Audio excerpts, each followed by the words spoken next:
స్తోత్రం చదువుకుంటే గురుగ్రహం శక్తి పొందేస్తుంది. రోజు ఒకసారి దక్షిణామూర్తి స్తోత్రం చదివారనుకోండి చాలు, అంతే. ఆడవనివ్వండి, మగనివ్వండి, పిల్లలవనివ్వండి, ప్రయోజకులు అవుతారు, చక్కగా ఉంటారు. ఏమి పెద్ద ఇబ్బంది పడిపోయి భయంకరమైన స్థితిలోకి వెళ్ళిపోకుండా కాపాడుతుంది దక్షిణామూర్తి స్తోత్రం. అంత గొప్పది. దక్షిణామూర్తి దక్షిణాన్ని ఎందుకు చూస్తాడంటే ఆయన మృత్యుంజయుడు. ఆయన ఉత్తరాన్ని కూర్చుని దక్షిణాన్ని చూస్తాడు. మృత్యువును గూర్చినటువంటి భయము లేనివాడు ఆయన.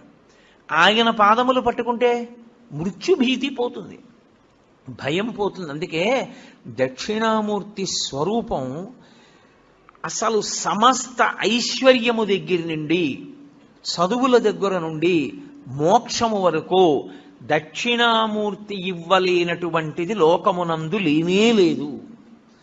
అసలు మీకు నేను ఒక గొప్ప రహస్యం చెప్తాను.